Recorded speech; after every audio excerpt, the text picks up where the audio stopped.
कस्तो तीव्र गति समयको, हिजै जस्तो लाग्छ काका बितेको। कति छिटो 3 वर्ष बितेछ। काका बितेपछिका दिनहरू काकीको लागि एकै सकसपना रहे, यस्तो लाग्छ। आज हामी जुन दुनियाँमा बाँचिरहेका छौँ, त्यो समाज चेतनाको हिसाबले अझै 10औं शताब्दी पछाडि छ। आधुनिक बनाउँदो यो समाजले मेरी काकीलाई सेतो पहिरनमा बेरेर जिउँदै जलाइदियो 13औं दिनसम्म। त्यो आधुनिक चितामा जलेको उनको मानसिक र शारीरिक स्वास्थ्यको हिसाब किताब कसले गर्ने? तर मेरी काकी त्यति धेरै निरीह भने थिइन्। यो विकृतिको विरुद्ध डटेरी लडिन्। सेतो पहिरन फालेर बाँच्ने काकीको चाहना, सेते लगाउन पर्ने मेरो परिवारको सोच, यी दुई बीच खुब टकराव चल्यो। यही टकरावले परिवारमा निकै ठुलो हलचल ल्यायो। काकीले हारो मानिनन्, खरो उत्रिन छोडिनन् पति वियोगको पीडामा पनि। मेरो परिवार झन् के कम, काकीसँग सहजै हार्न चाहेन। अनि त ठुलै रूप लियो द्वन्द्वले। अत्याचारको सीमा नागेपछि काकीले कानुनी बाटो रोजिन्। अदालत र वडा प्रतिनिधिसँग हारगुहार गरिन्। जिल्ला अदालतमा मुद्दा दर्ता समेत गरिन्। पछि गाउँलेहरू र स्थानीय सरकारको हस्तक्षेप, अदालतको चेतावनीपछि काकीको विद्रोह एक हदसम्म सफल भयो। सामाजिक कुरीतिले हार्यो। बल्ल काकीले सेतो पहिरन फाल्ने अवसर बन्यो। जबरजस्त सेतो पहिरन त फालियो, तर फालिएन काकी माथिको विभेद, हटेन उनी माथिको अत्याचार। काका बितेपछि काकीको जिन्दगीमा तुवालो लागेको छ। दिन प्रतिदिन त्यो बाग्लिँदै गएको मेरा आँखाले देखिरहेका थिए। घरकी कान्छी बुहारी मेरी काकी, काका हुँदा त कान्छी छोरीकै स्थान पाएकी थिइन्। तर जे नहुनु थियो त्यही भयो। दुर्घटनामा परेर काका बिते। त्यसपछिका हिउँद र वर्षाहरू काकीका लागि निकै सकसपूर्ण रहे। रुँदै रुँदै कहिले घर, रुँदै रुँदै कहिले माइत। म लाचार भई हेरिरहन्थे। महसुस गर्थे उनको जलनलाई, किनकि म पनि उनी जस्तै छोरी मान्छे थिएँ। माइतीबाट रुँदै घर फर्केको दिन म उनको छेउमा बसिदिन्थेँ। चाहन्थे काकीलाई एक्लोपनले नसताओस्, तर उनले मलाई कहिले आफ्नो पीडा पोख्न लायक पात्र देखिनन्। सधैँ बच्चा र बालक मात्र देखिन्। म बुझ्थेँ ती आँखाले पछ्याइरहेको बाटो, ती कसैलाई खोजिरहेका हुन्थे, काकालाई वा काकाले जस्तै माया गर्ने अर्को मान्छेलाई। पहिले त लाग्थ्यो उनी किन यसरी एकसुरे भएकी होलिन्। काकीका आँखाले पछ्याउने त्यो बाटो, त्यही बाटो हुँदै जब बाबुल आउन थाले, काकीको अनुहारको क्रान्ति नै फेरियो। उज्यालो हराएको अनुहारमा फेरि उज्यालो परियो। हाँस्न बिर्सेकी मेरी काकी हाँस्न थालिन्। सानो सानो कुरामा पनि खुसी हुन थालिन्। उनको चेहरामा चञ्चलता फर्कियो, लाग्यो उनले एकाएक सारा दुःखहरू भुल्न सिकिन्। एक दिन घरमा काकी र म मात्र थियौँ। बाबुल आए। उनी आएपछि 3 जना भयौँ। उनको उपस्थितिले मात्र पनि मेरो काकी निकै खुसी भएकी थिइन् आज। उसो त काका हुँदा पनि बाबुल बेला बेला यसरी नै आइरहन्थे। बुबा आमासँग बसेर राजनीतिक र सामाजिक विषयमा बहस गर्थे। काकासँग राम्रो दोस्ती थियो उनको। काका बितेपछि भने लामो समय आएनन्। अहिले यस्तै 3-4 महिना जति भयो लगातार आउन थालेका। मैले अनुमान लगाएँ सायद मेरी काकीको माइतीतिरको छिमेकी वा आफन्त कोही हुनुपर्छ। आज पनि उनी बिना जानकारी आएका थिए। एक्कासी उनलाई देखेर काकी निकै खुसी भएकी थिइन्। त्यो दिनको वातावरण अलि फरक थियो। खोल्सा खोल्सीहरू बेसरी सुसाइरहेका थिए। दिन ढल्किएकाले घामका किरणहरू मधुर हुँदै गएका थिए। सायद अब ती छिट्टै धरतीबाट अस्ताएर जानेछन्। घाम अस्ताउने बेलामा उदाएको त्यो मान्छेले काकीको खुसी पनि सँगै लिएर आएको थियो जै लाग्छ। ओहो, आजै हो मैले उनलाई यसरी हेरेको अनि घाम जस्तै उज्यालो देखेको। उनको त्यो व्यक्तित्व र मुस्कानमा देखिएको अद्भुत आकर्षण ओहो, निकै आशा लाग्दो थियो। म अलि भावनामा बहकिन सिपालु रहेछु। मैले बडो उत्सुकताका साथ निहालेको थिएँ त्यो दृश्यलाई। लागेको थियो कुनै रङ्गमञ्चको सामु उभिएको छु। मेरो अगाडि प्रदर्शन भइरहेको छ बेजोडको नाटक श्रृङ्खला। काकीले मजेरीमा सानो बिछ्यौना बनाएर भनिन्, बस न, थाक्यो होला बाबुल। बाबुल बस्न नपाउँदै काकीले गिलासमा दही लिएर आइन् र भनिन्, ल पहिले फटाफट खाऊ। घुटु घुटु दही पिउँदै उनले भनेका थिए, तिम्रो त हातै मिठो सगुन। यति बेला मैले काकीको अनुहार पढेको थिएँ अनि बाबुललाई मजाले हेरेको थिएँ। उनले पनि मलाई पुलुक्क हेरेका थिए। त्यो हेराइमा मिसिएको आकर्षण शक्तिको बयान अझै गर्न सक्दिनँ मैले। जीवनमा मैले पहिलो पटक हो कोही मान्छेलाई यसरी हेरेको अनि देखेर अनौठो खालको आनन्दको सञ्चार भएको। मस्त त्यो समयको आनन्द लिन पुगेकै थिएन। काकीले अलि हकारे जसरी भने, दिदी जाऊ पर, भोलिदेखि परीक्षा छ, पढ्ने मान्छे यसरी बराल्ने नहुन्न, जाऊ पर। काकीको त्यो आग्रहलाई नकारै म त बसिरहेँ। काकी फेरि बोल्न थाले, तिमी त सबैको प्यारो मान्छे बाबुल, जनताको सुदेन ल्याउँछु भन्दै हिँडिएको अभियन्ता।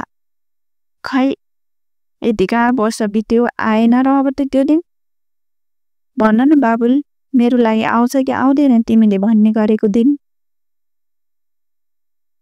काकीको सवालले उनी गम्भीर भएका थिए तर धेरै बोलेका थिएनन्। काकीले सुनिरहेका थिए। काकीले सुनाइरहेकी थिइन्। मनभित्र गढेर रहेका व्यथाहरू। यस्तो लाग्छ सायद यो संसारमा बाबुल मात्र एक्ला पात्र थिए जसले काकीलाई सुनिदिन्छन्, बुझिदिन्छन् र साथसाथै बगिदिन्छन् पनि। बिस्तारै साँझ ढल्किँदै गयो। बाहिरी मौसममा सुसाइरहेको थियो चिसो हावा। भित्री मौसममा सुसाइरहेकी थिइन् काकी।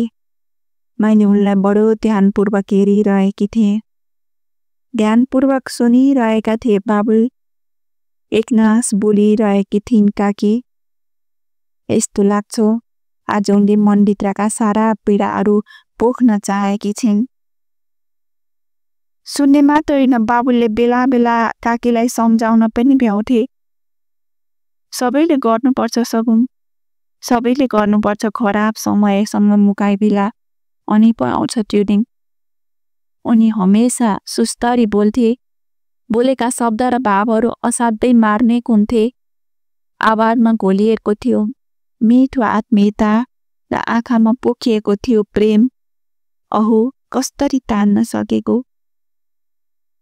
पढ्न जाऊ दिदी भनेर काकीले बारम्बार आग्रह गरेकी थिइन्। नभने अटेरी गरेर बसिरहेकी थिए।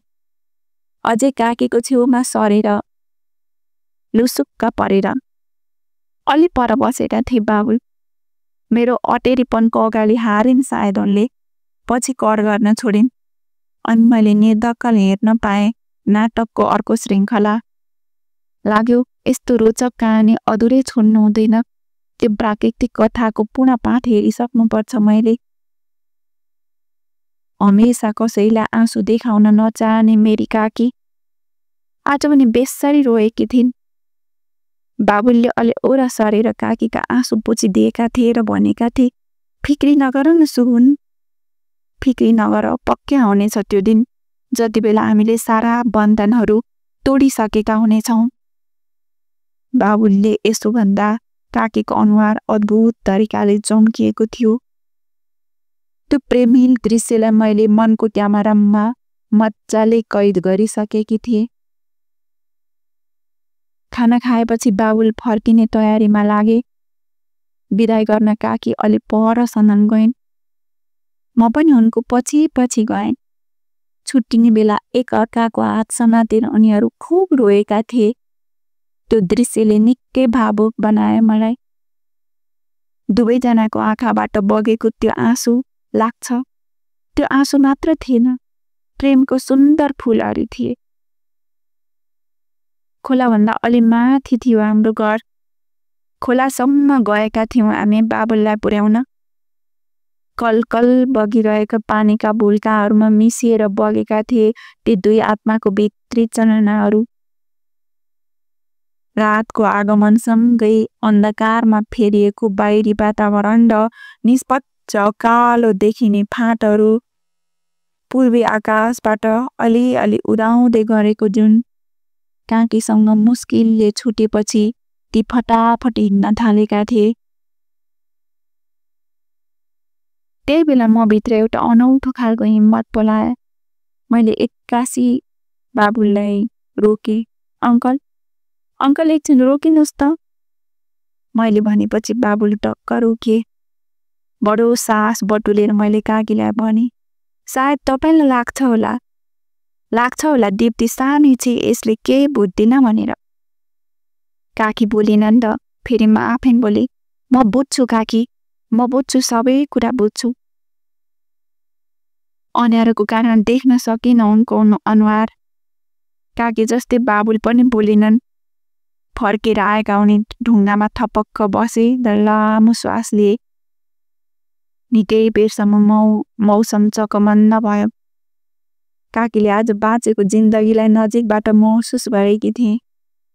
यस्तो लाग्छ, विवाहपछि छोरीहरू आफ्नो लागि बाँच्दैनन्, अरूकै लागि बाँच्छन्। बस सास मात्र आफूले फेर्छन्। अझै श्रीमान मरेका महिलाहरूलाई समाजले जिउँदै जलाउँछन्। आगोले होइन, अलिखित सामाजिक जन्जिरहरूको नियमले। मेरी काकी पनि जलेकी थिइन् आगोले भन्दा बढी पोल्ने सामाजिक नियमहरूको रापले। तर आया दुख्यो भन्ने छुट कहाँ थियो र उनलाई? आगोले पोलेका बिरामीहरूलाई दुख्यो भन्ने छुट हुन्छ, तर जन्जिरले पोलेको बिरामीहरूलाई त्यो छुट हुँदैन। बस भित्रभित्रै जल्छन्, मन पाक्छ अनि अवसादको रूपमा त्यो विस्फोट हुन्छ। कसैले आत्महत्या गर्छन्, कोही डिप्रेसनमा फस्छन्। साँच्चै भन्नुपर्दा काकीले फेरि नयाँ जीवन सुरु गरेको हेर्न चाहन्थे म। धेरै बेरपछि बाबुलले भने, दिप्ती तिमीसँग के कुरा गर्नु छ? उनी बोलेपछि मेरो मन एकैपटक फुरफुर नाच्यो। म बाबुलको नजिकै गएर बसेर सकारात्मक सभाको अपेक्षा गरेँ। मैले भन्न चाहेको त हो त्यति बेलै, म तिम्री काकीलाई माया गर्छु दिप्ती, भन्नु न बाबुल अङ्कल। त्यही बनाएको अपेक्षा गरेर बसिरहे। ठ्याक्कै के बोल्ने हो शब्द भेट्टाउनै सकिनँ मैले। अनि उनको सवाल पर्खिएरै बसिरहे। फेरि उनी बोले, हाम्रो कदमलाई समर्थन गर्न सक्छौ दिप्ती? सक्छु को भावमा टाउको हल्लाएँ मैले। अझैसम्म पनि मेरो मन फुर्र फुर्र नाच्न खोजिरहेको थियो। त्यति बेला उनले फ्याट्ट भने, दिप्ती म तिम्री काकीलाई माया गर्छु। म उनीसँग बाँकी जीवन बिताउन चाहन्छु। एउटा सुन्दर घर बसाउन चाहन्छु। यो पुरा परिवारले समाजले मान्दैनन् होला। यति बेला तिम्रो समर्थन चाहिन्छ, गर्छौ होइन? ओहो, खुसीले मेरो श्वास बढेर आयो। छाती छामेर बेसरी रमाइदिए। अब भने मेरो मनलाई ढुक्क भयो। टाउको माथिको भयानक भारी एकसाथ बिसाए जस्तो। म एकाएक खुसीले चिच्याएर भने, तपाईको जस्तै सोच सबै पुरुषमा हुने थियो भने समाज अर्कै हुन्थ्यो अङ्कल। बाबुलले मेरो टाउकोमा ताकेर बाचा गरे। भन्न सक्दिन तिम्री काकीलाई सुखै सुख दिन सक्छु भनेर, तर दिप्ती तिमीलाई नै साक्षी राखेर बाचा गर्छु। तिम्रो काकाले चाहिँ माया गर्न सक्छु। हृदयमा लागेको उनको घाउमा औषधि बन्न सक्छु। बाबुलको यति कुरा सुनेपछि मेरो हिम्मत अझै चुलियो। काकीको हात समातेर बाबुलको छेउमा लिएर गएँ अनि उनको दायाँ हातमा हेर काकीको हातमाथि राखिदिएर मैले भने, निर्धक्क अगाडि बढ्नुहोस् अङ्कल, काकी। परिवार र समाजलाई सम्झाउने जिम्मा मेरो भयो। यति बेलै काकीले मेरो टाउकोमा हात राखेर भन्यो, मेरी छोरी, मेरी सानी छोरी गुडिया, तिमी त कति छिट्टै ठुली भएछौ। लाग्छ आज त तिमी मभन्दा पनि ठुली भइसकेकी छेउ छोरी, उमेरमा होइन मेरो सोचमा। अनि चाहन्थिन् सृष्टि बसाउन।